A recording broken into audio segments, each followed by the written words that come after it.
acredita que da forma que o país está sendo conduzido está arriscado para o investidor? O Brasil sempre está arriscado para o investidor. Nesse momento talvez seja mais arriscado? Eu diria que sim. Mas também surgem oportunidades. Está surgindo oportunidade para o dólar, daqui a pouco surge oportunidade para mercado imobiliário, aliás, para a renda fixa já surgiu, daqui a pouco para a bolsa também. Então, não, nada diferente do que o Brasil já foi do passado, em termos de mercado. A entrada de Galípolo com a teoria monetária moderna na presidência do Banco Central pode trazer a hiperinflação? Última pergunta, vamos responder.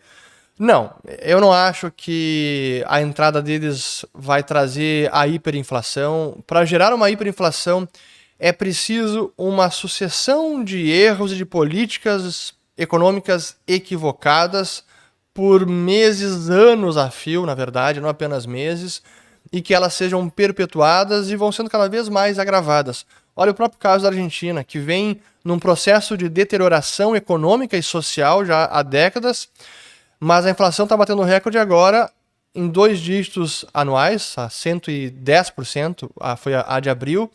Ainda assim não é uma hiperinflação, é um cenário, sim, terrível para a população, para a economia do país, mas ainda assim não é uma hiperinflação.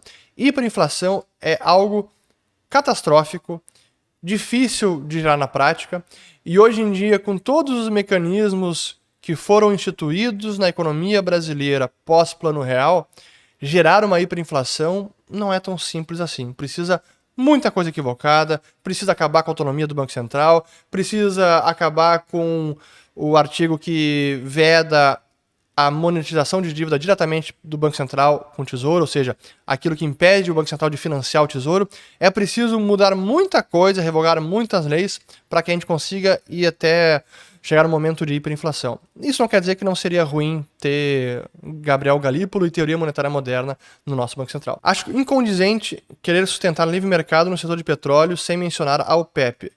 Boa. Provocativa. Vamos lá. Sem dúvida que a OPEP não é um livre mercado de verdade, porque é um cartel formado por vários países e que tem influência no preço do petróleo e, por consequência, dos seus derivados. Ainda assim, a OPEP e os países produtores de petróleo também estão sujeitos às leis de oferta e demanda. Eles não podem colocar o preço onde quiserem. Não há esse luxo, porque eles também vão incorrer em prejuízos. No caso da Arábia Saudita, as estimativas é que a Arábia Saudita precisa de um preço do barril de petróleo ao redor de $80 para fechar as suas contas públicas, para não ficar no vermelho na questão fiscal. Agora, se ela definir o barril de petróleo a $70 ou a 90, isso significa que ela vai ter o mesmo nível de receita para fechar a conta fiscal? Não é tão simples. Então, depende do momento do mundo, de se está em recessão, se está crescendo, depende de alternativas, depende de petróleo, que às vezes é descoberto como foi nos Estados Unidos na década passada, o petróleo do gás de xisto, que acabou fazendo os Estados Unidos se tornarem o maior produtor de petróleo do planeta, e até exportar petróleo. Então não é tão simples. Seria juvenil não reconhecer que a OPEP tem influência, mas é incorreto afirmar que eles decidem como quiserem o preço do petróleo. Mas é o mundo que nós vivemos. Isso não quer dizer que empresas como a Petrobras, como a Chevron nos Estados Unidos, como a Shell na Europa, enfim, que essas empresas devam ser estatizadas porque a OPEP controla o petróleo, então que se estatize. Isso está incorreto.